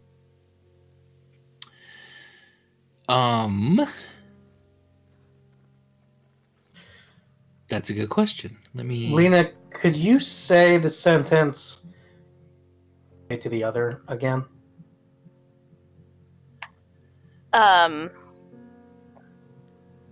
Is one on the way to the other? It keeps cutting off at the end. That's weird. I heard it.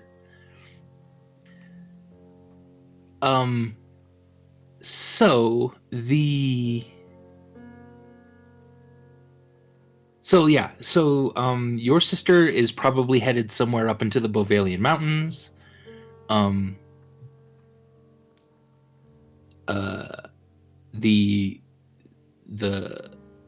can't remember exactly which town it was. It was one of these towns on the coast, though, of Gaholnia. So if you wanted to, you could probably go down to the coast and then maybe up again to the Bovalian mountains. Wait, are we where that circle is right now? You're where this little square is. Oh, shit. Like, those are both pretty far from us. But especially, wait, is the coast thing Isaac Devere? Yeah, that's quicker by boat, which you definitely have. Right, that's true. We have a boat. I forgot about that. Wait, where are we really quick? You're up here. I keep trying to do the shift circle to call the cursors over. And then Isaac Devere is somewhere down here? Yeah. Like it's one of those towns. And then you said that... the direction were 12 miles north of Wadiven, which is... It's too blurry for me to read it here. Yeah, I can't see it. Is that already taking into account reversing the directions? No, that's just what it says. Because we're supposed to reverse them. Sorry. Is Bavaria like Right? the biggest country? Yeah, kinda, and it's capital of Bovalia. Jesus, maybe I should marry him. Would I get to keep the property if I get you divorced? Get a small part of this. He's a lord among many. He's not the king or anything. Well, I could go for the king. I'm the king. True. So this is the town right here. On the coast. Okay, so that would be with some directions, which, from what I remember, and I know we had the key that we would want to reverse them, but it wasn't anything too far away from that town. Right. It wasn't like, go Probably to this not, town yeah. and then a 17-day journey. And then her sister would be up in the mountains, sort of at the end of this green line somewhere, right? Probably somewhere around there, yeah. Yep. You just knew that she was heading almost directly west out of town. And part of the appeal of connecting up with Stormbringer's sister at the last time we saw her was that we could potentially at some point make use of like basically that group or small army of Goliaths, right? Am I recalling that correctly? Maybe, yeah. Her sister had left a note saying that she was going to go talk with Dawn Protector. The one that was wanting to maybe kill or find at least Stormbringer. And Stormbringer would know that this is probably a very dangerous thing for her to do. So it could be a little bit about saving her and helping everyone. Yeah, would put you in good graces with a little bit of an army. Which we now with Absalon, we have access to a group of 50 men. Is that right? unless Yeah. Hikari fucked us over by rejecting Hey, his I can proposal. keep sleeping with him and just keep his hopes up. I don't have a problem Oh with my that. God. That's Well, awful. he basically already agreed to post the 50 men in town Yeah. to help Yeah, defend he did it. say that. Yeah. And it sounds like he's on his way back to Bovalia City. Yeah. Well, so I mean the last I knew, I think we were leaning towards doing the Israk Devere thing, but at a meta level, I guess kind of defer to Lena as to whether, because I know that we had talked about, Stormbringer's kind of emotional spot after Charity's death, before being resurrected, and so Lena would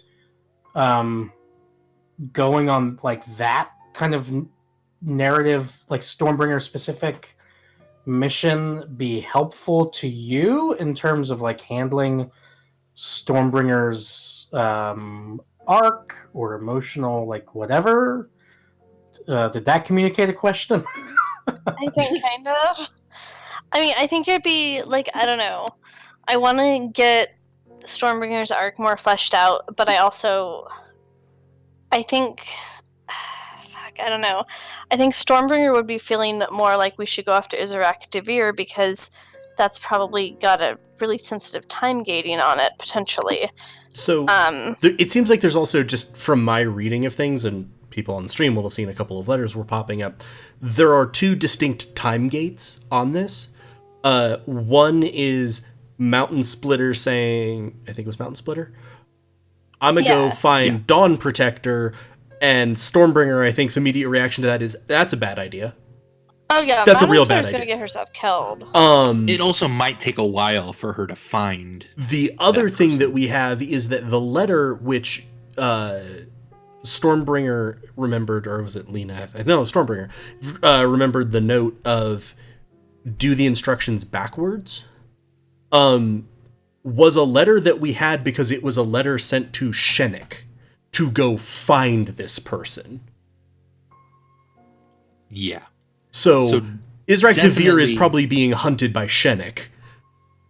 Mountain Splitter is walking herself into trouble.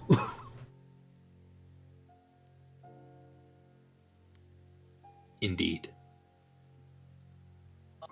I guess, do we think that if we dealt with the Isaac Devere thing first, we could then do the Mountain Splitter thing, or do we think that that would probably be like she'd be dead? No, absolutely you could. Yeah, you think. Yeah, because again, she was walking. She was basically alone when she left the note because all of her riders had left her. So it's probably going to take her. She's going to go slow. It's going to take a while. You probably, if you did it in that order, you at least at this point believe you could do both things, probably, or at least come close to both. Also, from our perspective, what would the most efficient way of doing that travel-wise be? Would it be to sail down to that town, sail back to here, and then march across? Or sail down and then march up?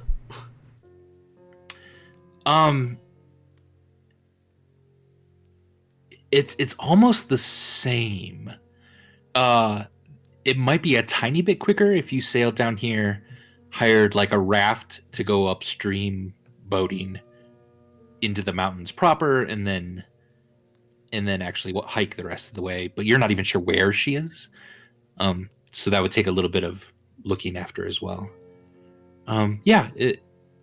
But it probably almost would be similar. Because kind of what I was wondering actually was if we took the boat down to the coast of Gaholnia, took the boat back up to Cliff Mill, and then used a boat to go, not our boat, but to go along this river that reaches out to the west, or even to go up that to the north and then down that spur to the south, because that's kind of cutting us into the area where we think she might be. Certainly. Yeah.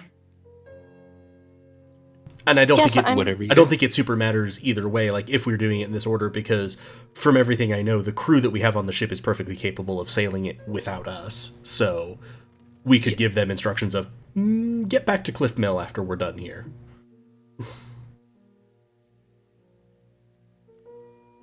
And So I'm good with... Yeah, Charity would absolutely defer to Stormbringer on this. I'm good with doing Isaac DeVere and then Mountain Splitter. Nice. All right. Hey, guys, do we still have one of the Stranger's coins? I think so, right? Yes, I believe so.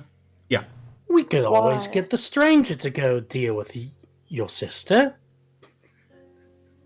How are Or we feeling Absalom about the and his Stranger? men could go look for him. Or Absalom and his men, yeah. I mean, I don't actually think we should do that. What's our current feelings about the Stranger again? Bad, right? Yes. Okay. Yeah. Was the Stranger behind my whole thing? I think so. That's what we thought. Yeah, we figured out that it was probably him. Yeah, I'm remembering now. Yeah, it's all good. Cool. All right. Yeah, he manipulated you into that through people, but yeah, I know. I was just kidding around. All right, Israk Devere it is. Let's go advance this narrative. One little note: you do still have one piece of writing that you took from the shape changer Bell on the boat that no one has deciphered yet. oh, what language is it in? It is in a beautiful and hazy script that appears to move and reshape itself. Wait, is this the Bell's note? No, this is the worshippers of the Great Burning.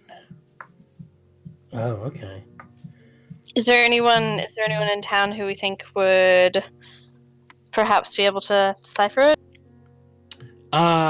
Maybe to Charity especially, it feels like magical writing, magical script.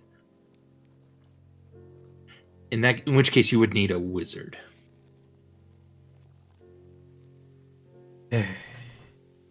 Wizards. Does Hikari know? Is Hikari able to know the spell comprehend languages? I can't remember. Probably. I'm pretty sure clerics can cast that, and it just says you can read all writing. What level is it? Magical script. Maybe it is though.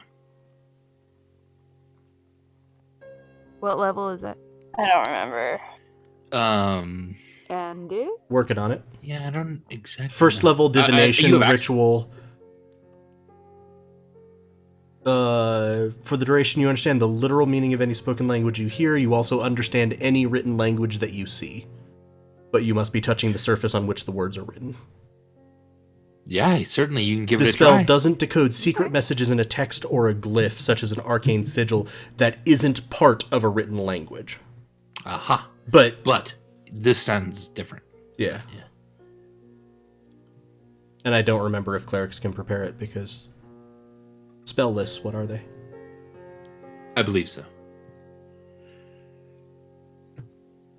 Yeah, if you want to cast that, Hikari, then you could probably read this. Can you add it to my thing? Yes, I can. Would you basically just read it to other people, or do you want to look at it first? Let me look at it first, just in case something bad happens if I read. Okay.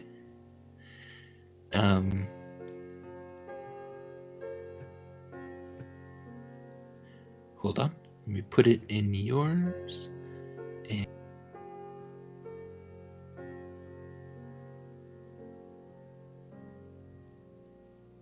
okay, so you should only have access to that then, Hikari. You can look that over if you'd like. Sorry, what level did you say it was at again? It's a first level and a ritual. Yeah, okay. And a ritual. It's super easy, and then you can have plenty. Yeah, you can the What's next it called day again? just comprehend languages. I do not see that. Yeah, it's not there. It's okay. It's in the It's not in your spell book. Oh, where? I can How put do it there I real do quick. it then? It's fine. We'll just say you cast it. We're not gonna have to Okay. keep track of spell That's slots fine. today. All right. So you have access to that then. Okay. It's in your So hand what is? section. It's called the Worshippers of the Great Burning. Okay, hold on. All right. And the rest of you, making preparations maybe to take off. Is there anything else you'd like to buy, obtain, get for the boat?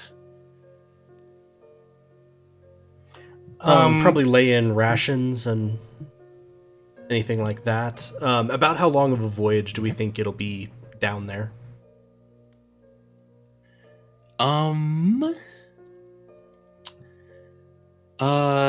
Maybe 2.5, 3 weeks.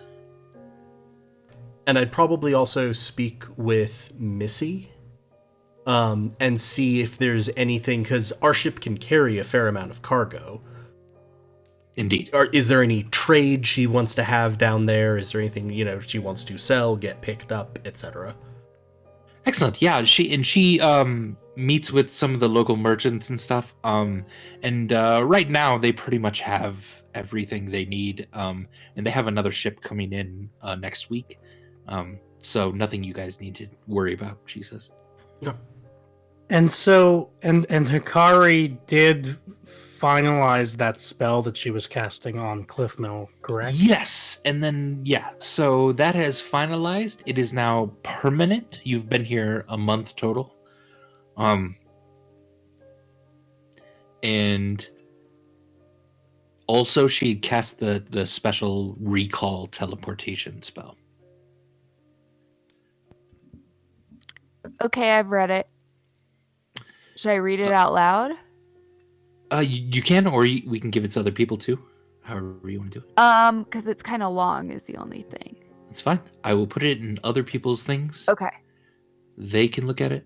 I can even I don't just mind read reading it out loud though. It's not a big deal. But do you mind? Yeah, we'll just Yeah, that's fine. for the podcast. Okay. The cult of the Fireblight has been formed. The creation of this religion was to keep the masses docile and to instill misinformation among the scores of peoples. This has been accomplished in areas of, is it Galhonia? Yeah. And near the Bovalian mountains. Master Shenik was sent as one of the prophets of the flame. He claimed his name was Thudu, and that Shadar, one of the fates of Rin, was responsible for the great cleansing. He has since left this post and is in the west with more pressing matters. We have spread several kinds of misinformation to keep them arguing. The cause of the Fireblight is now said to be from spiders and lizards and sickness and uncooked birds. Perhaps it is nothing. Any of those who realize it has originated from the elemental plane of fire are targeted. Her assassins will be with them shortly. The more that we can shift the meaning of these clearing flames away from their actual intent, the better. And if we can take suspicion away from her, the better. Continue to spread these fears.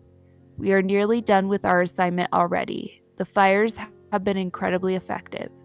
We do consider Federo an excellent site, so if we are able to persuade those in power to let down their border protection, we will begin the infiltration, and within 4 weeks of that, we should have the numbers to overwhelm the populace. Soon we will have found everything. The end. Wow.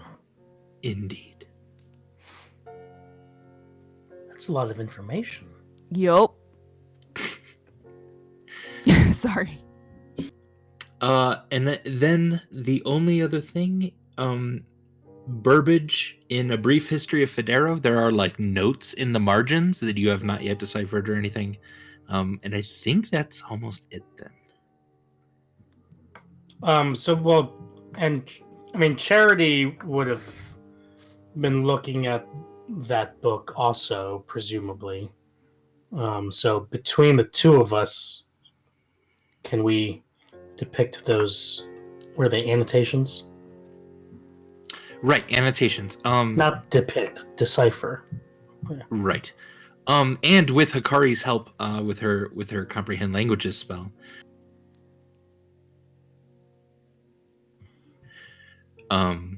you can have her look at them as well. And boop. All What's right. it under? So the Did you brief post history of something Federo, there are specific magic runes written as footnotes in each chapter. Cool. Should we read these out loud quickly, or? Burbage, would you mind? Sure. Hey guys, I gave my copy of the Brief History of Federo Part 2 to Hikari, and she used her Comprehend Languages spell to translate the footnotes in each chapter, and she has written down the translation and given it to me to read. So I'm going to do that. Alright, here's some footnotes written in magic runes. For my more magically inclined friends, please find a few extra notes, especially for you know who you are, which I can only assume is me. Israk Devere is so secretive and incredibly paranoid. Devere started to busy himself with small clockwork machines and began to get into puppetry. He enjoyed tricks and had an odd way of giving directions to wherever he was. He always gave the exact opposite directions, we already knew that. And without knowing him well, some prominent members of Federa were mistakenly led to an alley in the Arcana district that specialized in training mimes. That's funny. Here's another footnote. When I went to visit Ponway, I was asked to buy a small silver dagger. Ooh, this sounds familiar, right, Stormbringer? Oh, weird. When I got to the temple, it was confiscated by Yizak. Yeah, that happened to you and Vimaris. Asking around, others wondered if he was collecting daggers that would hurt magical beings, and such a purchase in the market district allowed Yizak to mark people about to enter the temple. This allowed him to often keep tabs on those granted audience with high priests. Ponway found this only a mild inconvenience. Huh. Interesting. Alright, here's another footnote. I don't think Ponway's monkey is actually a monkey. And also, this guy really liked his sweets. We'd visit Moxie's several times. Yeah, remember Ponway's monkey? What was that monkey's name? Do we remember? I think he was just named Monkey. I don't think so. That doesn't sound right. Plea. His name Plea. is Plea. Plea. That was close. Well, the author of this book doesn't think Plea is actually a monkey.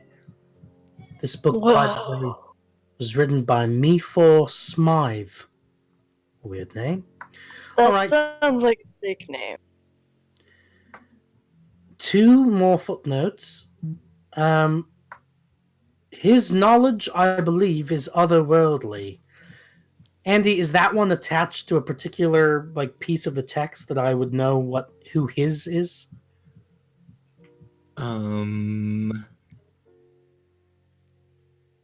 Israk Devere. Okay. And the final footnote, I believe the Pale Spiders, under the direction of Ponway, did only one good thing in their entire defense of the people of Federo. They raided a growing criminal organization and debilitated their stores and killed many members, stealing any magical items they were gathering for an attack on Federo's people. Huh. So maybe Ponway's not all bad? God, I can't even keep track of this stuff anymore. Anyway. So, what would you like to do? Wait, you guys, since we're just reading pieces of paper randomly now, I know we read Belle's note before, but who the fuck are Vinnick and Pippa? Oh, I don't know, Stormbringer. If I had to hazard a guess, I'd say Vinnick sounds like a particularly serious person. Perhaps a ranger who never smiles. But again, that's just me guessing. I don't know who you're talking about. That feels confusing because they were with Meepus, and I mean, anyone with Meepus has to smile. He's an idiot. You guys, I'm lost.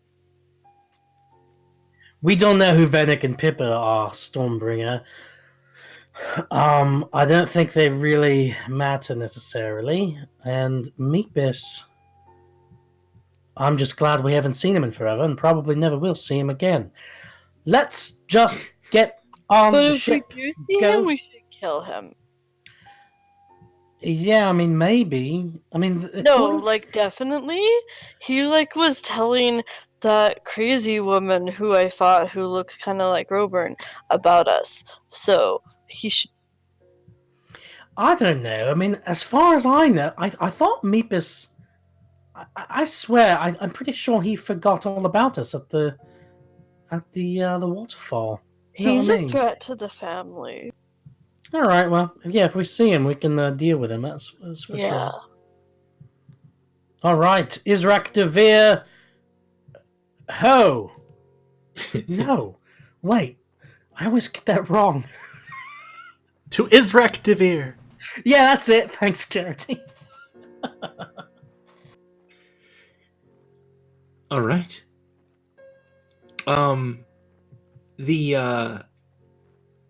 The people of Cliffmill watch as each of you sort of boards the ship. Aideen gives Charity a small scarf, as you know, is a nice little customary thing to give someone going on a voyage, a small piece of clothing. Suspicious.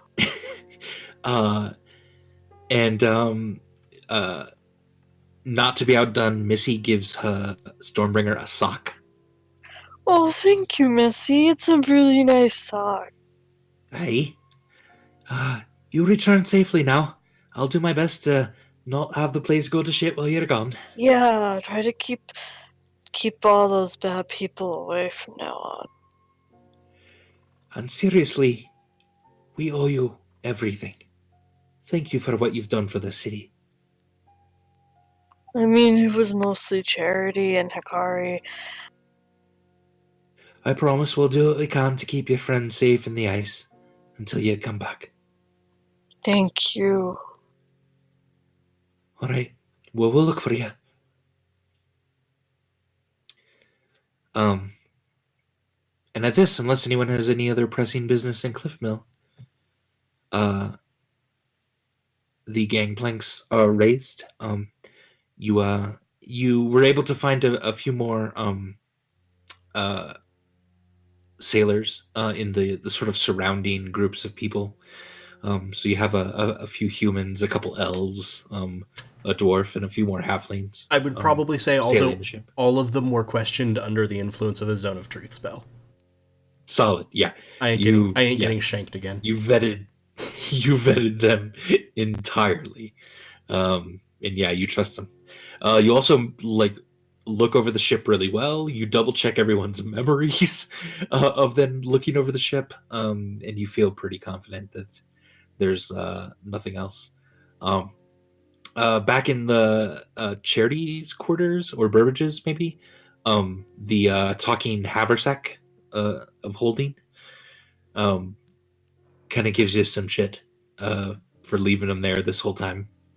I got killed. Yeah. What are we calling Then they're him? a little bit quiet about that. Seamus. Is that the name he wants? He wanted to be called Seamus. He did. Yeah. So Charity started calling him Seamus. And at that, the boat pulls out of harbor, and into immediately some choppy waves. Getting your sea legs again, it takes a little bit. The waves are pretty harsh. The spray is very, very cold.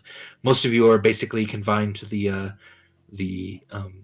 below decks, as it's not a pleasant experience to be sailing at this time of year like this. But yeah, you do venture a look back, and you see the lights of the city growing dimmer and dimmer in the distance as the sort of blackness of the night ocean lays out in front of you. And I believe that concludes tonight's episode of Goats and Dragons. If you enjoyed this and are curious to see where the story goes, please follow us on Twitch, where we are Helpful Goat. Subscribe on YouTube at Helpful Goat Gaming. We are a small independent game design firm and could really use the support. And if you'd like to know more about us, our streams, our company, or our upcoming projects, you can visit helpfulgoat.com, follow us on Twitter at helpfulgoat, or check out our Facebook page at helpfulgoat. And if you like the podcast, give us a rating or a comment. We'd love them all. And hey, if you just want to say hi, you can hit us up through Helpful Goat on Twitter. We pretty much answer to everyone because, we're small still, and we like our fans. Yeah, so hey, we love you. Thank you so much for listening. And from all of us on Goats and Dragons, we wish you an excellent evening and happy holidays. Good night. Happy New Year, everybody. Happy holidays. Hope you have a good one. Have a good night. Woo. Happy Bovalian Candle Festival, everybody. Good night. Indeed. Bye.